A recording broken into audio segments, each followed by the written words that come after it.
চট্টগ্রামের সার কারখানার প্ল্যান্ট থেকে ছড়িয়ে পড়া অ্যামোনিয়া গ্যাস নিয়ন্ত্রণে আসেনি। অসুস্থ অর্ধশতাধিক হাসপাতালে ভর্তি, পরিবেশের উপর বিরূপ প্রভাব পড়ার আশঙ্কা।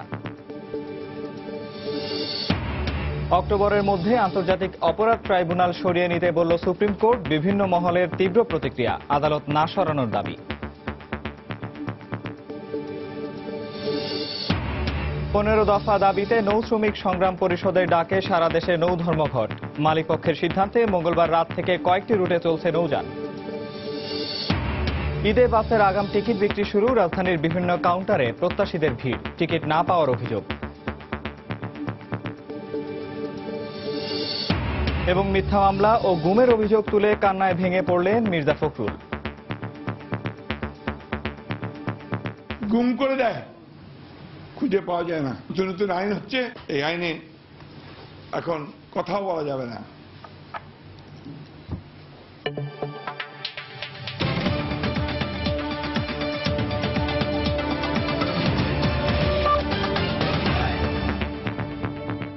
প্রবাসের সময় সঙ্গে আছি আমি নিয়ামতুল্লাহ বাবু। চট্টগ্রামের আনোয়ারায় ইউরিয়া সার কারখানার একটি ট্যাঙ্ক বিস্ফোরিত হয়ে কারখানা ও এর আশপাশের এলাকায় ছড়িয়ে পড়া অ্যামোনিয়া গ্যাস পুরোপুরি নিয়ন্ত্রণে আসেনি। এখনও গ্যাস নিঃসরণ হচ্ছে বলে জানিয়েছে ফায়ার সার্ভিস। গতকাল দুপুরে ঘটনাস্থল পরিদর্শন করেছেন জেলা প্রশাসক, ফায়ার সার্ভিস এবং বিসিআইসির কর্মকর্তারা। এদিকে গ্যাস নিঃসরণের কারণে আশপাশের এলাকার বিভিন্ন জলাশয়ের মাছ মরে ভেসে উঠেছে। ঘটনা তদন্তে বিসিআইসি 10 সদস্যের তদন্ত কমিটি গঠন করেছে। আগামী 3 দিনের মধ্যে কমিটিকে প্রতিবেদন জমা দিতে বলা হয়েছে। কমল দে এবং পার্থপ্রতিম বিশ্বাসের পাঠানো তথ্য ছবি নিয়ে ডেস্ক রিপোর্ট। ইউরিয়া সার কারখানায় প্লান্টের কন্টেইনার বিস্ফোরিত হয়ে গ্যাস নিঃসরণের ঘটনাস্থল পরিদর্শনে মঙ্গলবার দুপুরে আনোয়ারায় যান জেলা প্রশাসক এবং তদন্ত কমিটি। গ্যাস নিঃসরণ নিয়ন্ত্রণের সব ধরনের চেষ্টা চলছে জানিয়ে তিনি বলেন, ঘটনার কারণ অনুসন্ধান করে খুব দ্রুতই প্রতিবেদন জমা দেওয়া হবে। এখানে যদি কোনো ব্যক্তি বা এখানে যারা কর্মকর্তা তারাও যদি দায়ী হয়, অবশ্যই আমরা সরকারের কাছে তাদের বিরুদ্ধে লিখব যে তাদের বিরুদ্ধে ব্যবস্থা নেওয়ার জন্য। তবে আমরা এই মুহূর্তে বলতে পারতেছি না যে এটি দুর্ঘটনা না অন্য কোনো কারণ। সোমবার রাতে গ্যাস নিঃসরণ পুরোপুরি নিয়ন্ত্রণ করা সম্ভব হয়েছে জানানো হলেও সকাল থেকে আবার নতুন করে গ্যাস নিঃসরিত হতে থাকে। পরে তা সহনীয় মাত্রা ছাড়িয়ে গেলে কিছুক্ষণ কাজ বন্ধ রাখে ফায়ার সার্ভিসের কর্মীরা। পরিবেশের বিষয়টি বিবেচনায় রেখে ফায়ার সার্ভিস কাজ করছে বলে জানান মহাপরিচালক। পানি দিচ্ছি আমরা, বাট পানিকে আমরা ট্র্যাপ করে দেওয়া হচ্ছে, সো দ্যাট এরা যখন সাগরে বা অন্য কোথাও যাচ্ছে এটাকে মানে ট্রিটমেন্ট করে দেওয়া হচ্ছে। এমনি পানি ছাড়া নর্মাল দেওয়া হচ্ছে না, সো দ্যাট আমাদের অন্যান্য যারা জলজ প্রাণী বা তারা কোনো অবস্থাতে যেন এনভায়রনমেন্টের জন্য এফেক্ট না হয়। ভবিষ্যতে এ ধরনের দুর্ঘটনা এড়াতে যথাযথ পদক্ষেপ নেওয়া হবে বলে জানিয়েছেন বিসিআইসির চেয়ারম্যান। এছাড়া দুর্ঘটনার কারণ অনুসন্ধান করে ব্যবস্থা নেওয়ার কথাও জানান তিনি। এই ঘটনার যাতে পুনরাবৃত্তি না হয় সেজন্য যে সমস্ত প্রতিরোধমূলক প্রতিকারমূলক ব্যবস্থা নেওয়া দরকার সেগুলো আমরা নিব। একই সাথে যদি কারোর অবহেলা বা কোনো যদি দায়িত্ব পালনে গাফিলতি থাকে তাহলে সেগুলো আমরা কঠোর প্রশাসনিক ব্যবস্থা নিব। অ্যামোনিয়া গ্যাস নিঃসরণে যারা অসুস্থ হয়ে পড়েছেন তারা বর্তমানে আশঙ্কামুক্ত বলে জানিয়েছেন চিকিৎসক। অ্যামোনিয়া গ্যাস সাধারণত মানবদেহের জন্য তত ক্ষতিকর নয়, বেশি অসুবিধা যদি হয় অজ্ঞান হতে পারে। আমাদের এখনো পর্যন্ত কেউ এভাবে অচেতন বা অজ্ঞান অবস্থায় কেউ আসে নাই, যারা আছে মোটামুটি সবাই সুস্থ আছে। এদিকে গ্যাস নিঃসরণের কারণে আশপাশের এলাকার বিভিন্ন জলাশয়ের মাছ মরে ভেসে উঠেছে। সোমবার রাত 9:45টার দিকে চট্টগ্রামের আনোয়ারার ইউরিয়া সার প্রস্তুতকারী প্রতিষ্ঠান CUFL এর ডায়ামোনিয়া ফসফেট প্লান্টের লিকেজ হয়ে বিস্ফোরণ ঘটে। সময় সংবাদ, চট্টগ্রাম। আনোয়ারায় ইউরিয়া সার কারখানাটি নদীর তীরে হওয়ায় অ্যামোনিয়া গ্যাস বাতাসের সঙ্গে খুব দ্রুত মিশে যাচ্ছে। তাই পরবর্তীতে ফসল সহ প্রাণী ও পরিবেশের ওপর এর বিরূপ প্রভাব পড়তে পারে। সকালে সময় সংবাদকে কথা বলেন ঢাকা বিশ্ববিদ্যালয়ের দুর্যোগ ব্যবস্থাপনা বিভাগের অধ্যাপক মাকসুদ কামাল। এদিকে এই ধরনের প্ল্যান্টের নিরাপত্তা ব্যবস্থা আরও কঠোরভাবে নিয়ন্ত্রণ হওয়া উচিত বলে মনে করেন ফলিত রসায়ন বিভাগের অধ্যাপক ডক্টর অজয় কুমার দাস। যেহেতু এই গ্যাসগুলো হলো হেভি গ্যাস, এগুলো মাটির কাছাকাছি থাকে, যেখান থেকে রিলিজ হয় সেখানে এরা উপরের দিকে স্কাইয়ের দিকে যেতে পারে না, সেই জন্যে এগুলো প্রাণীকুলের বেশি পরিমাণে ক্ষতি করে থাকে। এবং পরবর্তীতে যেটি বলছিলাম যে এই ধরনের গ্যাসের কারণে যদি এটা নাইট্রিক অ্যাসিড হয়ে যদি অ্যাসিড বৃষ্টি হয়, অ্যাসিড বৃষ্টি হলে ফসল আদি সহ সকল প্রাণীকুলেরই এখানে যেটিকে আমরা বলি পরিবেশ প্রতিবেশের এটির উপরে ব্যাপক প্রভাব ফেলতে পারে। এই ধরনের প্ল্যান্টের যে মেনটেনেন্স এবং security system, gas leak out হওয়ার বা বিভিন্ন ধরনের কেমিক্যালস হ্যান্ডলিংয়ের সময় আমাদের আরও বেশি কঠোর নিয়ন্ত্রণে রাখা উচিত বলে আমি মনে করি। নিয়ম হলো যে প্রতিটি কেমিক্যাল ফ্যাক্টরিকে বছরে একবার 1 মাসের জন্য বন্ধ রেখে পুরা ফ্যাক্টরিটাকে স্ক্যানিং করে সেখানে এই ধরনের লিক আউট হতে পারে কিনা, যন্ত্রপাতি কোনোটা পুরান হলো কিনা এবং কোথাও কোনো যন্ত্রে কোনো সমস্যা আছে কিনা এগুলোকে সম্পূর্ণভাবে ঠিক করে 1 মাস পরে আবার চালু করা। আগামী 31 অক্টোবরের মধ্যে আন্তর্জাতিক অপরাধ ট্রাইব্যুনাল সরিয়ে নিতে আইন মন্ত্রণালয়কে চিঠি দিয়েছে সুপ্রিম কোর্ট প্রশাসন। কারণ হিসেবে সুপ্রিম কোর্টে স্থান সংকুলান হচ্ছে না বলে উল্লেখ করা হয়েছে চিঠিতে। এদিকে সুপ্রিম কোর্ট প্রশাসনের এমন উদ্যোগে যুদ্ধাপরাধীদের চলমান বিচার কাজ এবং বিচার নিয়ে জনমনে প্রশ্ন ওঠার আশঙ্কা করছেন ট্রাইব্যুনালের প্রসিকিউটর এবং বিশেষজ্ঞরা। আফজাল হোসেনের রিপোর্ট। ৭১-এর মানবতাবিরোধী অপরাধের বিচারে ২০১০ সালের ২৫শে মার্চ গঠন করা হয় আন্তর্জাতিক অপরাধ ট্রাইব্যুনাল। পুরাতন হাইকোর্ট নামে পরিচিত এই ভবনটিতে বিচার হয়েছে শীর্ষ কয়েকজন যুদ্ধাপরাধীর। এ পর্যন্ত ২৬টি মামলার চূড়ান্ত নিষ্পত্তি করেছে এ ট্রাইব্যুনাল, আর বর্তমানে বিচার চলছে আরও ২২টি মামলার। এমন প্রেক্ষাপটে আন্তর্জাতিক অপরাধ ট্রাইব্যুনালটি ৩১ অক্টোবরের মধ্যে সরিয়ে ফেলতে আইন মন্ত্রণালয়কে চিঠি দিয়েছে সুপ্রিম কোর্ট প্রশাসন। চিঠিতে বলা হয়েছে, হাইকোর্টের বিচারপতিদের চেম্বার, এজলাস সংকট, রেজিস্ট্রার দপ্তরের কর্মচারীদের অফিসের স্থান সংকলনের কারণে ট্রাইব্যুনাল ভবনটি প্রয়োজন। সুপ্রিম কোর্ট থেকে একটা চিঠি পেয়েছে এই ট্রাইব্যুনাল স্থানান্তর করার ব্যাপারে। আমরা চিঠির ব্যাপারে কি করব সেটা আলাপ আলোচনা এবং চিন্তা ভাবনা করছি। ট্রাইব্যুনাল প্রতিষ্ঠার সাথে সম্পৃক্ত সাবেক এই আইনমন্ত্রী বলেন, নতুন ট্রাইব্যুনাল গঠনের আগে তাড়াহুড়া করে এ বিষয়ে সিদ্ধান্ত নেওয়া সঠিক হবে না। সমস্ত কিছু বিচার বিবেচনা করে এই ট্রাইব্যুনালটার অ্যাকসেপ্টেবিলিটি দেশে এবং বিদেশে ছিল বলে এখানে করা হয়েছিল। তো আশা করব শিফট করলেও ঠিক একই রকম গুরুত্ব দিয়েই সমস্ত কিছু ব্যবস্থা করা হবে, যাতে করে জনগণ কোনো ভুল না বুঝতে পারে। আর ট্রাইব্যুনাল সংশ্লিষ্টরা বলেন, ট্রাইব্যুনাল সরিয়ে নেওয়ার ফলে বিচার কাজ এবং এ বিচার নিয়ে জনমনে বিরূপ প্রভাব পড়বে। চলমান মামলার ক্ষেত্রে আমাদের যে ডেটগুলো রয়েছে, সাক্ষীদের আসার ব্যাপার সব কিন্তু আমরা ৩-৪-৫ মাসের একটা কিন্তু টাইম ফ্রেমে কিন্তু কাজ করি। এগুলো কিছুটা হলে তো ব্যাহত হবেই যতক্ষণ না পর্যন্ত নিউ সিস্টেমে আমরা সেটেল হচ্ছি এবং অ্যাডপ্ট করতে পারছি। এটা আমাদের শুধু বিস্মিত করেনি, প্রচন্ডভাবে ক্ষুব্ধ করেছে। কারণ আমাদের মনে রাখতে হবে, এটা ৮-১০টা ট্রাইব্যুনালের মতো কোনো ট্রাইব্যুনাল নয়। এটা অবিলম্বে তাদের এই সিদ্ধান্ত প্রত্যাহার করতে হবে। বরং যা কিছু ঘাটতি আছে ট্রাইব্যুনাল, আমরা সরকারকে বলবো অবিলম্বে সেসব ঘাটতিগুলো পূরণ করবার জন্য। তবে ট্রাইব্যুনাল কোথায় সরিয়ে নেওয়া যেতে পারে এ বিষয়ে কোনো কিছু উল্লেখ করা হয়নি চিঠিতে। শুধু সরিয়ে নেওয়ার বিষয়ে প্রধান বিচারপতি ও আইনমন্ত্রীর সাথে মৌখিক আলোচনা হয়েছে বলেও চিঠিতে উল্লেখ করা হয়েছে। আফজাল হোসেন, সময় সংবাদ, ঢাকা। সুপ্রিম কোর্ট প্রাঙ্গণ থেকে ট্রাইব্যুনাল সরিয়ে নেওয়ার উদ্যোগের কারণে জনমনে যে উদ্বেগ উৎকণ্ঠার সৃষ্টি হয়েছে তা নিরসনে আইনমন্ত্রী কোনো পদক্ষেপ নেবেন কিনা এমন প্রশ্ন রাখেন খাদ্যমন্ত্রী অ্যাডভোকেট কামরুল ইসলাম। মঙ্গলবার সুপ্রিম কোর্ট আইনজীবী সমিতি ভবন মিলনায়তনে আলোচনা সভায় খাদ্যমন্ত্রীর এমন প্রশ্নের জবাবে আইনমন্ত্রী আনিসুল হক বলেন, জনগণের ইচ্ছার বিরুদ্ধে কিছুই হবে না। আজকে জাতি কিন্তু উদ্বিগ্ন। সমস্ত জাতি ৭১-এর ঘাতকদের যারা বিচারের জন্য সমস্ত জাতি আজকে ঐক্যবদ্ধ। এই বিচারটা যখন হচ্ছে এবং সমস্ত জাতি যখন এই বিচারটা দেখতে চাচ্ছে, বিচার যখন হচ্ছে কন্টিনিউয়াস প্রসেস, তখন আজকে এই জায়গায় যদি সরে অন্য জায়গায় নেন, কোথায় নেবেন, কি করবেন আপনি, আমরা কিন্তু উদ্বেগের সাথে সেটা লক্ষ্য করছি। আপনার কাছে এই প্রশ্নটাই বললাম। কামরুল ভাই একটা কথা উঠিয়েছেন, আমি শুধু সেখানে বলবো যে জনগণের অভিপ্রায় এর বাইরে কিছু হবে না। প্রয়োজন যদি হয়, জনগণ যা চায় সেইটাকে সফল করার জন্য আমি মাননীয় প্রধান বিচারপতিকে অনুরোধ করব। ট্রাইব্যুনাল সরিয়ে নেয়ার হাইকোর্টের নির্দেশনায় দুঃখ ও হতাশা প্রকাশ করেছেন শহীদ পরিবারের সদস্যরা। সময় সংবাদকে দেয়া এক সাক্ষাৎকারে তারা এই প্রতিক্রিয়া জানান।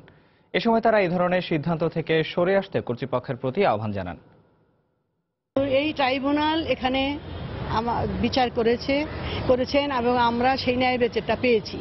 সুতরাং এই ট্রাইব্যুনাল আমাদের কাছে অত্যন্ত পবিত্র জায়গা। ট্রাইব্যুনালকে সরিয়ে নিতে বলা হয়েছে, তাতে কিন্তু আমরা খুবই মর্মাহত, ব্যথিত।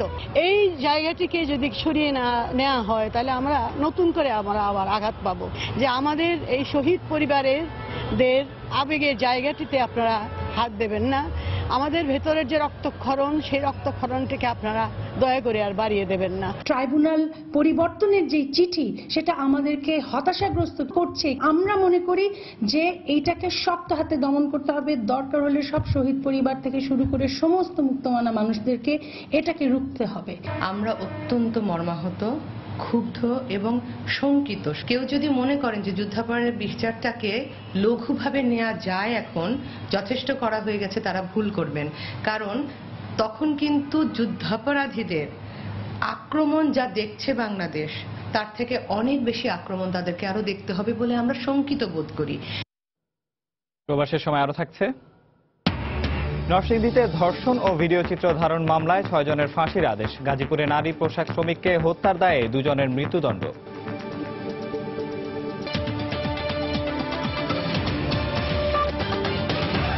বিএনপি মহাসচিব মির্জা ফখরুল ইসলাম আলমগীর বলেছেন, ক্ষমতায় টিকে থাকতে যা ইচ্ছা তাই করছে আওয়ামী লীগ। নিজেদের স্বার্থে যে কোনো কিছু করতে কুণ্ঠাবোধ করে না আওয়ামী লীগ। মঙ্গলবার দুপুর রাজধানীর ডিআরইউতে এক আলোচনা সভায় তিনি একথা বলেন। এ সময় মিথ্যা মামলা ও গুমের অভিযোগ তুলে কানায় ভেঙে পড়েন মির্জা ফখরুল। যাবজ্জীবন কারাদণ্ড, 1 কোটি টাকা জরিমানা, আকারে ইঙ্গিতে যে কোনোভাবেই। মির্জা ফখরুলের সাম্প্রতিক সময়ের এক প্রতিক্রিয়ার জবাবে আওয়ামী লীগের যুগ্ম সাধারণ সম্পাদক জাহাঙ্গীর কবির নানক বলেছেন, গ্রেনেড হামলার ঘটনায় শুধু নিন্দা জানিয়েই দায় এড়ানো যাবে না। মঙ্গলবার বিকেলে শিল্পকলায় যুবলীগ আয়োজিত এক আলোচনায় তিনি একথা বলেন। অন্যদিকে স্থানীয় সরকার মন্ত্রী ইঞ্জিনিয়ার খন্দকার মোশাররফ হোসেন বলেন, উন্নয়নের ধারা ব্যাহত করতেই বর্তমান প্রধানমন্ত্রীকে বারবার হত্যার চেষ্টা করা হয়েছে। মির্জা ফখরুল সাহেব একটি স্টেটমেন্ট দিবেন যে ইতিহাসের কলঙ্কজনক ঘটনা আমি নিন্দা জানাই। এই নিন্দা জানিয়ে পার পাওয়ার কোনো উপায় নেই। এই হামলার নেপথ্যে খালেদা জিয়া হাওয়া বোমার মালিক তারেক রহমান জড়িত ছিল, সেটি আজ স্পষ্ট। কি জন্য ওনার উপরে এত আক্রমণ? তারা যে অ্যাকশন নিয়ে আমাদের নেত্রীকে হত্যা করতে চাইছিল, জাতি কিন্তু ততটা শক্তিশালী হয়ে এর প্রতিহত করছে।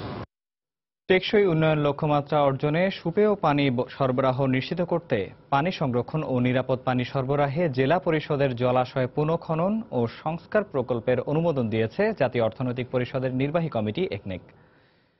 প্রকল্পটি বাস্তবায়নে ব্যয় ধরা হয়েছে 374 কোটি টাকা। মঙ্গলবার সকালে রাজধানীর শেরেবাংলা নগরে প্রধানমন্ত্রী শেখ হাসিনার সভাপতিত্বে এই প্রকল্পটি সহ 987 কোটি টাকার 5টি প্রকল্পের অনুমোদন দেওয়া হয়। অন্য প্রকল্পগুলোর মধ্যে রয়েছে রংপুর বিভাগীয় সদর দপ্তর নির্মাণ প্রকল্প, মুন্সিগঞ্জ জেলার গজারিয়ায় 300 থেকে 400 মেগাওয়াট কয়লা ভিত্তিক বিদ্যুৎ কেন্দ্র স্থাপনের জন্য ভূমি অধিগ্রহণ প্রকল্প, রূপগঞ্জ জলসিঁড়ি আবাসন সংযোগকারী সড়ক নির্মাণ প্রকল্প। সুপেয় পানি দিতে হবে। তো আমাদের এই সুপেয় পানি ডিপ টিউবওয়েল দিয়ে দেওয়া যাবে না, কারণ ডিপ টিউবওয়েল পাতা পড়ে পানি নষ্ট না হয়। নিম গাছ, খেজুর গাছ। সর্বনিম্ন মজুরি 10,000 টাকা নির্ধারণ সহ 15 দফা বাস্তবায়নের দাবিতে সারা দেশের নৌ শ্রমিক রক্ষা পরিষদের অনির্দিষ্টকালের ধর্মঘট চলছে। তবে যাত্রীদের ভোগান্তি কমাতে মালিকপক্ষের সিদ্ধান্তে মঙ্গলবার রাতে ঢাকা বরিশাল রুটে লঞ্চ চলাচল শুরু করে। এতে স্বস্তি প্রকাশ করেছেন সাধারণ যাত্রীরা। এদিকে মালিক সমিতির নেতারা ধর্মঘটকে অযৌক্তিক বললেও দাবি আদায়ে কর্মসূচি অব্যাহত রাখার ঘোষণা দিয়েছেন শ্রমিক নেতারা। রিপোর্টার ও জেলা প্রতিনিধিদের পাঠানো তথ্য ছবি নিয়ে ডেস্ক রিপোর্ট। মঙ্গলবার দিনভর নৌযান চলাচল বন্ধ থাকলেও রাতে দেশের বিভিন্ন নদীবন্দর থেকে ছেড়ে যায় বিলাসবহুল লঞ্চ সহ বিভিন্ন নৌযান। মালিকপক্ষ জানান, শ্রমিকরা নিজ থেকেই কাজে যোগ দেন, এতে দুর্ভোগ থেকে রেহাই পান যাত্রীরা। এর আগে সকালে নৌ শ্রমিকদের বিক্ষোভ মিছিলে মুখর হয়ে ওঠে বরিশাল নদীবন্দর। সর্বনিম্ন 10,000 টাকা মজুরি সহ 15 দফা দাবি বাস্তবায়নে স্লোগান মুখর থাকেন তারা। বাড়ি দূরে হোটেলে থাকতে হইতো বা কেউ টাকা হিসাব করে নিয়ে আসছে, তারা সমস্যায় পড়ে যেত। এখন লঞ্চ ছাড়বে, এজন্য আমরা ভালো মনে করি। যদি আমাদের লঞ্চ না চলতো তাহলে আমরা যাত্রী অনেক দুর্ভোগের মধ্যে পড়তাম। আমরা ঢাকা আমাদের অনেক জরুরি কাজ ছিল, যেমন ব্যক্তিগতভাবে আমার পরীক্ষা ছিল। সকাল থেকে সন্ধ্যা পর্যন্ত নৌ ধর্মঘট ছিল। ওরা শ্রমিকরা, নৌ শ্রমিকরা ওদের ধর্মঘট রেখেই আজকেও কাজে যোগ দিয়েছে। ধর্মঘটের বিষয়ে জানা না থাকায় বিপাকে পড়তে হয়েছে যাত্রীদের। এদিকে দাবি আদায় না হওয়া পর্যন্ত আন্দোলন চালিয়ে যাবারও ঘোষণা দেয় নৌ শ্রমিক সংগ্রাম পরিষদ। তবে আন্দোলনকে অযৌক্তিক বলছেন মালিক সমিতির নেতারা। শ্রমিকরা যাতে তাদের সপরিবার নিয়ে বাঁচতে পারে এই কথা বিবেচনায় রেখে অবশ্যই আমাদের এই দাবিটা মেনে নিবে। আর যদি মেনে না হয় যতক্ষণ পর্যন্ত এটা মানবে না ততক্ষণ পর্যন্ত আমাদের আন্দোলন অবিরাম চলবে। এখন যে ধর্মঘটটি এটা অযৌক্তিক আমি মনে করি, কারণ এখানে কারোর অধিকার নেই জনগণকে জিম্মি করা। ধর্মঘটের কোনো প্রভাব পড়েনি মুন্সিগঞ্জের শিমুলিয়া, কাওড়াকান্দি ও মানিকগঞ্জের পাটুরিয়া, দৌলতদিয়া নৌ রুটে। স্বাভাবিক রয়েছে এই দুই রুটের লঞ্চ চলাচল। ফেরদৌস নির্ঝর, সময় সংবাদ। এদিকে নৌ পরিবহন মন্ত্রী শাহজাহান খান বলেছেন, নৌ ধর্মঘট নিরসনে মালিক শ্রমিকদের মধ্যে সমঝোতা না হলে বিনা নোটিশে ধর্মঘট ডাকায় আইনগত ব্যবস্থা নেবে সরকার। মঙ্গলবার দুপুরে সচিবালয়ে সাংবাদিকদের তিনি একথা বলেন। মালিকদের করা মামলার কারণে নৌ ধর্মঘটের সৃষ্টি হয়েছে বলে মন্তব্য করেন মন্ত্রী। কোনো অচল অবস্থা বা কোনো ধর্মঘট বা কোনো কর্মবিরতি যদি কেউ করে তাহলে তার আগে যদি নোটিশ দেয় আমাদের নলেজের বিষয়টা আসবে। জটিলতা শুধুমাত্র মজুরি বৃদ্ধির বিষয়, কিছু কিছু বিষয় তারা সহযোগিতা চেয়েছে, আমরা বলেছি ঠিক আছে এগুলো আমরা করব। জাহাজের মালিক শ্রমিক তারাও কিন্তু এইটা আমাদের কাছে বলতে পারেন, আপনাদের সঙ্গে আলোচনা করি সমাধান আমরা করব। শ্রম মন্ত্রণালয় বিষয়টা হয়তো কালকে উনি আসবেন, আমার সঙ্গে কথা হলো, উনি এই বিষয়ে উদ্যোগ গ্রহণ করবেন। যদি সমাধান আলোচনার ভিত্তিতে না হয় আইনগত ব্যবস্থা উনি গ্রহণ করবেন। ঈদে বাসের আগাম টিকিট বিক্রি শুরু হয়েছে। এজন্য সকাল থেকেই রাজধানীর গাবতলী সহ বিভিন্ন বাস টার্মিনালে ভিড় করেন যাত্রীরা। এবার ভাড়া নিয়ে কোনো অভিযোগ না থাকলেও কাঙ্ক্ষিত টিকিট না পাওয়ার অভিযোগ ছিল অনেকের। তবে টিকিট বিক্রেতারা বলছেন, সবাই একই তারিখে টিকিট চাওয়ায় তা দেয়া সম্ভব হয়নি। প্রিয়জনের সঙ্গে ঈদ করতে গতরাত থেকেই ঘন্টার পর ঘন্টা লাইনে দাঁড়িয়ে টিকিটের জন্য অপেক্ষায় থাকেন যাত্রীরা। শেষে কাঙ্ক্ষিত সেই টিকিট হাতে পেয়ে আনন্দ যেন বাদ ভাঙা। যাই হোক, এখানে ভিতরে থাকতে আমার অনেক কষ্ট হয়েছে, কিন্তু তারপর কষ্টের পরে টিকিটটা পাইলাম। খুব খুশি লাগতেছে, দেশে যাব, খুব ভালো লাগবে, বাবা মার সাথে ঈদ করবো। পাওয়ার পরে টিকিট কাটার পর অনেক ভালো লাগতেছে, আনন্দ লাগতেছে। তবে ৮ সেপ্টেম্বরের টিকিটের চাহিদা ছিল বেশি, আর ঘণ্টাখানিক বাদে প্রত্যাশিত সেই দিনের টিকিট শেষ হওয়ায় হতাশ অনেকেই। এছাড়া টিকিট বিক্রিতে ধীরগতি নিয়েও ছিল অভিযোগ। অনেকক্ষণ দাঁড়িয়ে আছি, লাইন স্লো, টিকিট পাচ্ছি না। সামনে থেকে যারা বাইর হচ্ছে তারা সবাই বলতেছে ৮ তারিখের নাকি টিকিট নেই। ৮-৯ তারিখে একটু সমস্যা আছে টিকিটের। ৮ তারিখে নাইটে ছিল না, তাই বলে আমি একদিন আগেই টিকিটটা সংগ্রহ করলাম আর কি, ৭ তারিখ নাইটে নিলাম। কাউন্টারে ধীরগতি আছে, এতগুলো লোক আছে, এক্সপার্ট লোক লাগাবে। একটা লোক দিচ্ছে ১৫ মিনিট ২০ মিনিট করে একটা টিকিট দিচ্ছে। তবে একই দিনে টিকিটের চাহিদা বেশি থাকায় একটু ঝামেলা পোহাতে হয় বলে দাবি কর্তৃপক্ষের। এছাড়া টিকিট দেওয়ার দিনক্ষণ নিয়ে ভুল বোঝাবুঝির কারণেও যাত্রী কম বলে জানান তারা। সবাই চাচ্ছে ৮ তারিখ রাতে। ৮ তারিখ রাতে আপনি কটা টিকিট দেবেন? একটা রুটে হয়তো ৫টা-৭টা ট্রিপ আছে, ৫-৭টা ট্রিপে মনে করেন যে ৫-৪-২০০, তো ২০০ যাত্রী নেওয়ার পরে ২০০টা লোক নেওয়ার পরে আর তো থাকে না। একটা তারিখ হয়েছিল ২৬ তারিখ, ২৬ তারিখ পরিবর্তন করা হয়েছে ২৩ তারিখ, যার পরিপ্রেক্ষিতে যাত্রী সংখ্যা এখনো গায় নাই। এদিকে আজ টিকিট বিক্রির দিন নির্দিষ্ট থাকলেও কিছু পরিবহন টিকিট ছাড়েনি। রাশেদ লিমন, সময় সংবাদ, ঢাকা। প্রবাসের সময় আরো থাকছে। গুলশান হামলায় নিহত ৬ জঙ্গির পরিচয় ডিএনএ টেস্টের মাধ্যমে নিশ্চিত করেছে ডিএমপি। শক্তিবর্ধক ওষুধ খাওয়ানোর পরীক্ষার ফল আসেনি এখনো।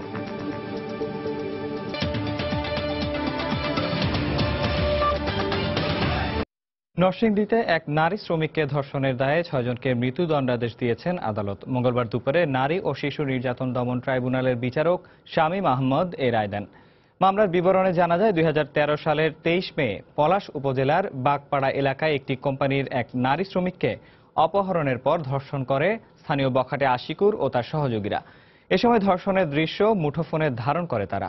এই ঘটনায় অভিযুক্ত আশিকুর রহমান, ইলিয়াস সহ ৬ জনের বিরুদ্ধে মামলা করেন প্রতিষ্ঠানের সহকারী ব্যবস্থাপক সাদিকুল ইসলাম। শুনানি শেষে আজ আদালত ৬ জনের মৃত্যুদণ্ডের আদেশ দেন। একই সঙ্গে প্রত্যেককে ১ লাখ টাকা করে জরিমানা করা হয়। এছাড়া পর্নোগ্রাফি আইনে এদের মধ্যে ২ জনকে ২ লাখ টাকা করে অর্থদণ্ড দেন আদালত।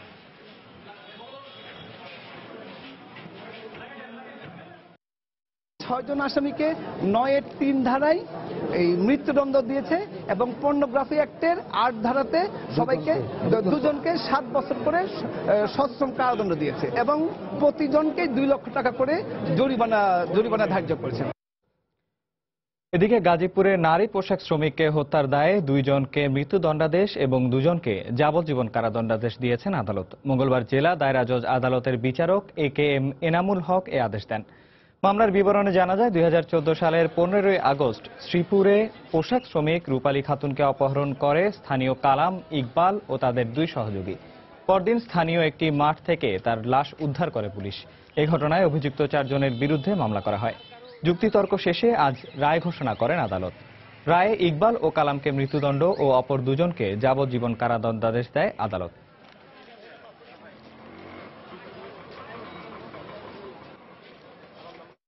হবিগঞ্জের মাধবপুরে জমি সংক্রান্ত বিরোধের জের ধরে প্রতিপক্ষের হামলায় মা মেয়ে সহ 3 জনকে কুপিয়ে হত্যা করার অভিযোগ উঠেছে। মঙ্গলবার রাত 9টার দিকে উপজেলার বীরসিংহপাড়া গ্রামে এ ঘটনা ঘটে। পুলিশ ও এলাকাবাসী জানায় দীর্ঘদিন ধরে বীরসিংহপাড়া গ্রামের তাহির উদ্দিনের সঙ্গে একই গ্রামের গিয়াস উদ্দিনের জমি সংক্রান্ত বিরোধ চলে আসছিল। এরই জের ধরে প্রতিপক্ষের লোকজন গিয়াস উদ্দিনের বাড়িতে হামলা চালিয়ে তার মেয়ে শারমিন আক্তার ও স্ত্রী জাহানারা বেগমকে কুপিয়ে হত্যা করে। এ সময় শিমুল মিয়া নামে এক প্রতিবেশী এগিয়ে এলে তাকেও কুপিয়ে হত্যা করা হয়। এই ঘটনায় জড়িত থাকার অভিযোগে তাহির উদ্দিন নামে একজনকে আটক করেছে পুলিশ। ডিএনএ পরীক্ষার মাধ্যমে গুলশান হামলায় অংশ নেওয়া 6 জনের পরিচয় নিশ্চিত হয়েছে ঢাকা মেট্রোপলিটন পুলিশ ডিএমপি।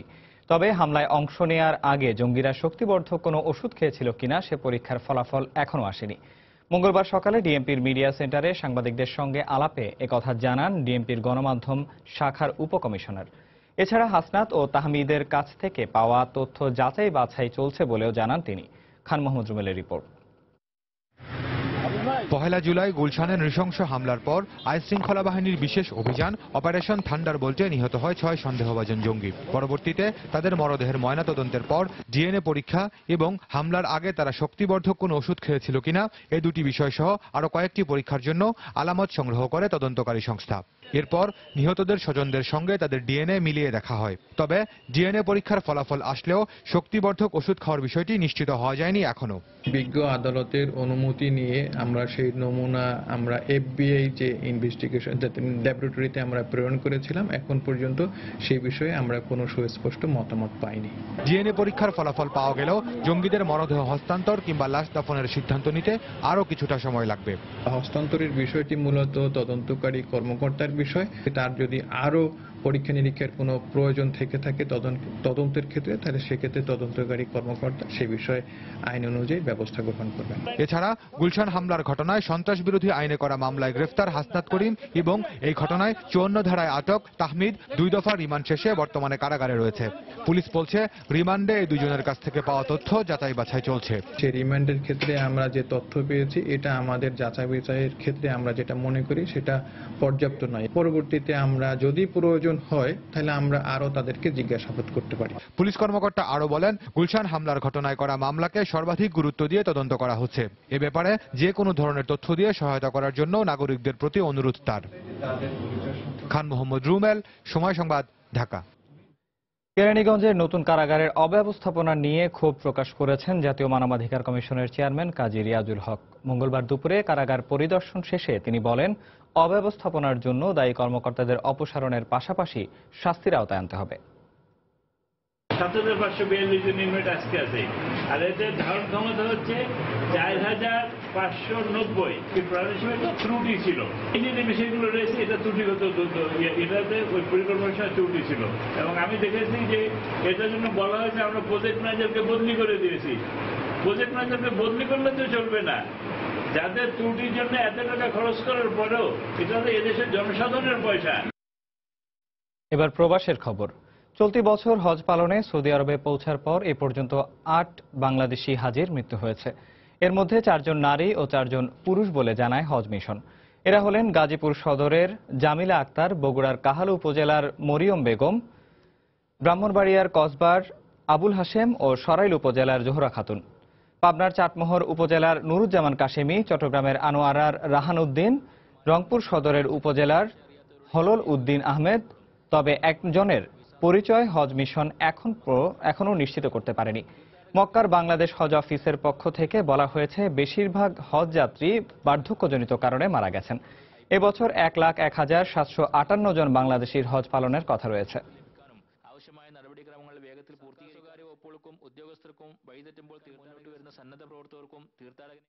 জাতীয় শোক দিবস উপলক্ষে যুক্তরাষ্ট্রের নিউ ইয়র্কে আলোচনা সভার আয়োজন করেছে স্বেচ্ছাসেবক লীগ। সোমবার নিউ ইয়র্কের জ্যাকসন হাইটসের মেজবান রেস্তোরাঁতে এই আলোচনা সভার আয়োজন করা হয়। এ সময় বক্তারা বঙ্গবন্ধুর পলাতক খুনিদের বাংলাদেশে ফিরিয়ে রায় কার্যকরের সরকারের প্রতি জোর দাবি জানান। সভায় প্রধান অতিথি হিসেবে উপস্থিত ছিলেন যুক্তরাষ্ট্র আওয়ামী লীগ সভাপতি ডক্টর সিদ্দিকুর রহমান। এছাড়া কেন্দ্রীয় স্বেচ্ছাসেবক লীগের দপ্তর সম্পাদক সালেহ মোহাম্মদ টুটুল ও হিন্দোল কাদির বাপ্পা সহ স্থানীয় নেতৃবৃন্দ আলোচনা সভায় বক্তব্য রাখেন।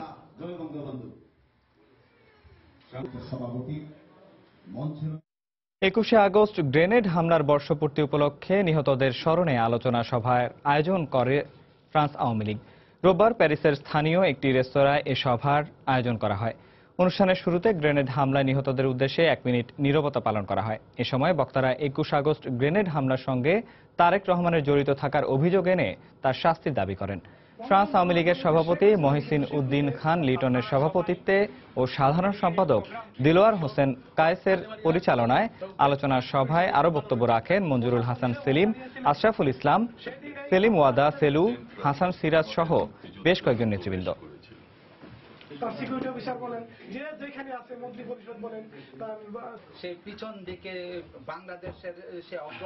বুধবার নয় আগুনে ক্ষতিগ্রস্ত জায়গাগুলো সংস্কার করে বসুন্ধরা সিটি শপিং মল খুলতে আরও 7 থেকে 10 দিন সময় লাগবে বলে জানিয়েছে বসুন্ধরা সিটি কর্তৃপক্ষ।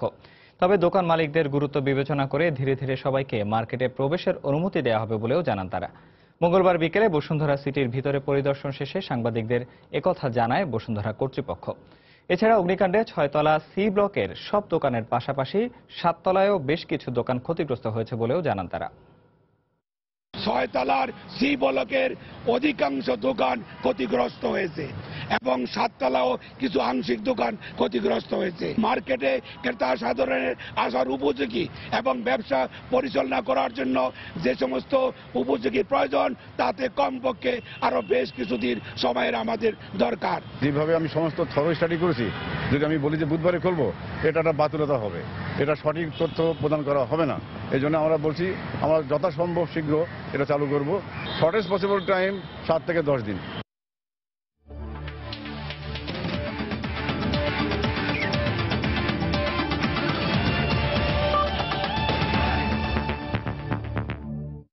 খেলার খবর। বাংলাদেশ সফরে খেলোয়াড়দের আসা যাওয়ার পথের নিরাপত্তা নিয়ে শঙ্কা প্রকাশ করেছেন ইসিবির নিরাপত্তা প্রধান রেক ডিকাসন। ইংলিশ পত্রিকা দ্য টেলিগ্রাফকে দেয়া এক সাক্ষাৎকারে তিনি এমনটা জানান। পাশাপাশি উদ্বেগ জানানো হয়েছে ইংল্যান্ডের সমর্থকদের নিরাপত্তার ব্যাপারেও।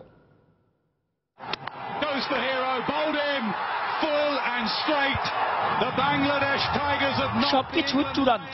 2টি টেস্ট ও 3টি ওয়ানডে খেলতে আগামী 30 সেপ্টেম্বর দীর্ঘ 6 বছর পর বাংলাদেশে আসছে ইংল্যান্ড। কিন্তু গত 1 জুলাই গুলশানের হলি আর্টিজেন বেকারিতে সন্ত্রাসী হামলার পর বাংলাদেশ ইংল্যান্ড সিরিজ নিয়ে তৈরি হয় শঙ্কা। সেই শঙ্কা থেকেই বাংলাদেশের সার্বিক নিরাপত্তা পরিস্থিতি পর্যবেক্ষণ করতে গত 17 আগস্ট ঢাকায় আসেন ইংল্যান্ড ও ওয়েলস ক্রিকেট বোর্ডের নিরাপত্তা বিষয়ক প্রতিনিধি দল। ইসিবির নিরাপত্তা প্রধান রেক ডিকাসনের নেতৃত্বে দলে আরও ছিলেন ইসিবির ডিরেক্টর অব ক্রিকেট অপারেশনস জন কার ও পেশাদার ক্রিকেটারদের সংগঠনের প্রধান নির্বাহী ডেভিড লেথারডেল। মিরপুরের শেরেই বাংলা স্টেডিয়ামের পাশাপাশি তারা পরিদর্শন করেন চট্টগ্রাম ও ফতুল্লার ভিড়। ইংল্যান্ডে ফিরে যাবার আগে বাংলাদেশ সরকার ও বিসিবির সহযোগিতার জন্য কৃতজ্ঞতা জানালেও দেশের নিরাপত্তা পরিস্থিতি নিয়ে তারা কোনো মন্তব্য করেননি। তবে টেলিগ্রাফকে দেয়া এক সাক্ষাৎকারে হোটেল কিংবা মাঠের নিরাপত্তা নয়, বরং ডিকাসন চিন্তিত বিমানবন্দর থেকে হোটেল এবং হোটেল থেকে মাঠ পর্যন্ত যাওয়া পথের নিরাপত্তা নিয়ে। সত্যি বলতে এশিয়ার জনবহুল নগরগুলোতে রাস্তায় নিরাপত্তা দেওয়াটা একটু বেশি কঠিন। মূল রাস্তার 2 ধারে দাঁড়িয়ে থাকা প্রতিটি ভবনকে নিরাপত্তা বলয়ের মধ্যে নিয়ে আসা কোনোভাবেই সম্ভব নয়। এদিকে প্রতিনিধি দলটি ইংল্যান্ডের সমর্থকদের নিরাপত্তার বিষয়েও বেশ চিন্তিত, কারণ খেলোয়াড়দের তুলনায় সমর্থকরা তুলনামূলক কম মূল্যের হোটেলে থাকতে চাইবেন। সেক্ষেত্রে তাদের নিরাপত্তার বিষয়টিও ভাবাচ্ছে তাদের। ইসিবির নিরাপত্তা প্রতিনিধি দল এই সপ্তাহের মধ্যেই বোর্ডের কাছে তাদের প্রতিবেদন জমা দেবেন। সেই প্রতিবেদনের ফলাফলের উপর নির্ভর করছে ইংল্যান্ড বাংলাদেশ সিরিজের ভাগ্য। অবশ্য বাংলাদেশ ক্রিকেট বোর্ডের পক্ষ থেকে ইংল্যান্ড দলকে সর্বোচ্চ নিরাপত্তা দেওয়ার নিশ্চয়তা দেওয়া হয়েছে, কিন্তু সেটা ডিগাসনদের কতটুকু নির্ভর করতে পারে সেটি এখন দেখার বিষয়। মাহবুব রিমন, সময় সংবাদ। বয়সভিত্তিক ফুটবল দলগুলোর উন্নতি আর খেলোয়াড়দের দীর্ঘমেয়াদী প্রশিক্ষণের মধ্যে রাখতে নতুন উদ্যোগ নিয়েছে ফিফা। 19 আগস্ট ফিফা ও এএফসির যৌথ উদ্যোগে আয়োজিত সভায় ফিফা ফরওয়ার্ডিং প্রোগ্রামের আওতায় এ নিয়ে ব্যাপক আলোচনা হয়েছে। এমনটাই জানিয়েছেন সাউথ এশিয়ান ফুটবল ফেডারেশন সাফের সাধারণ সম্পাদক আনোয়ারুল হক হেলাল। বয়সভিত্তিক দলগুলোর জন্য প্রায় $1 মিলিয়ন বরাদ্দ পাচ্ছে সাউথ এশিয়ান ফুটবল ফেডারেশন। গত বছর অনূর্ধ্ব 16 সাফ চ্যাম্পিয়নশিপে বিজয়ী তকমা নিয়েই ফিরেছিল নিপু সাদরা। দারুণ প্রতাপ ছড়ানো আসর শেষে দেশে ফিরে বিজয় মাল্যই শোভা পেয়েছে এই বীরদের গলায়। তবে দেশের ফুটবলের পুরনো ইতিহাস বলে বয়সভিত্তিক পর্যায়ে এমন দুটি ছড়ানো অনেক ফুটবলারের কবছর যেতে না যেতেই আর নামগন্ধ খুঁজে পাওয়া যায়নি। তাই আঞ্চলিক ফুটবল ফেডারেশনগুলোর নিজ নিজ অঞ্চলের দেশগুলোর প্রতিভাধর খেলোয়াড়দের এমন হারিয়ে যাওয়া ঠেকাতেই বদ্ধপরিকর ফিফা। আর বিশ্ব ফুটবলের সর্বোচ্চ সংস্থা ও এএফসির যৌথ উদ্যোগে গেল শুক্রবার মালয়েশিয়ার কুয়ালালামপুরের সভায় বয়সভিত্তিক ফুটবলের উন্নয়ন নিয়েই হয়েছে বিস্তর আলোচনা। ফিফা ফরওয়ার্ডিং প্রোগ্রামের আওতায় বয়সভিত্তিক দলের কার্যক্রম তাহলে আরো বাড়ছে। অন্তত দক্ষিণ এশিয়ান ফুটবল ফেডারেশন সাফের সাধারণ সম্পাদক জানালেন এমনটাই। ইউথ চ্যাম্পিয়নশিপ মেন্স ওমেন্স এই দুটো ইউথ চ্যাম্পিয়নশিপে আমরা এটা ইউজ করতে পারবো। দ্যাট মিনস আমরা কিন্তু অন্য কোনো এটা ইউজ করতে পারবো না। ইউথ চ্যাম্পিয়নশিপ করতে আসি না, কারণ আন্ডার 16 আন্ডার 19 আমরা কোনো স্পন্সর পাই না। সো এখানে আমাদের যে আর্থিক খরচ সেটা মেটাতে আমাদের খুবই কষ্ট হয়, যে জন্য আমরা অনেক সময় করতেও পারি না। তো আমার মনে হয় এই জিনিসটা যখন তারা এগিয়ে আসছে, এটা মনে হয় তাহলে আমরা নিয়মিতভাবে ইউথ চ্যাম্পিয়নশিপগুলো করতে পারবো। এদিকে ছেলেদের পাশাপাশি মেয়েদের চ্যাম্পিয়নশিপ আয়োজনের তাগিদও দিয়েছে কর্মকর্তারা। সেই হিসেবে অনূর্ধ্ব 14 নারী আঞ্চলিক চ্যাম্পিয়নশিপও এই প্রোগ্রামের আওতাধীন হতে পারে। টানা দুবার এই আসরে চ্যাম্পিয়ন বাংলাদেশ। ওমেন্স এখন আমরা ইউথ চ্যাম্পিয়নশিপ করি না, আমরা খালি ওমেন চ্যাম্পিয়নশিপ করি। সেখানে ওমেন্সেরও ইউথ চ্যাম্পিয়নশিপগুলো আমরা করব।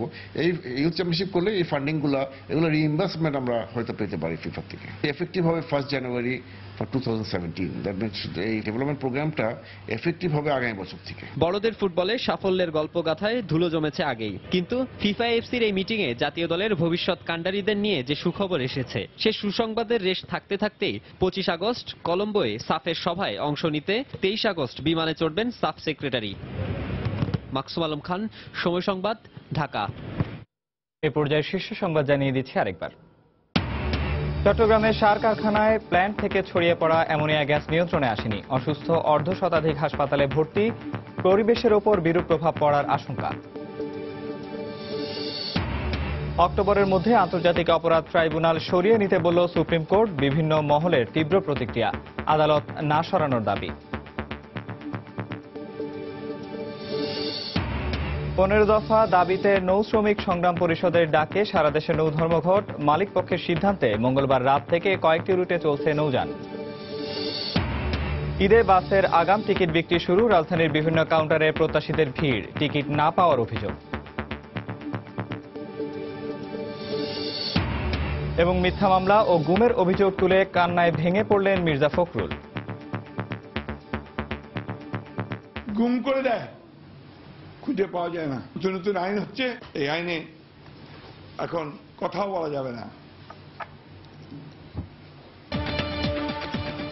দর্শক, এই ছিল প্রবাসের সময়। যে কোনো খবর পেতে ভিজিট করুন সময়নিউজ.tv। যে কোনো বাংলা লিংক রবি ও সিটিসেল নম্বর থেকে সময় সংবাদের খবর, অনুষ্ঠান সূচি জানতে এবং যে কোনো তথ্য সময় সংবাদ থেকে জানাতে ডায়াল করুন 16242 নম্বরে।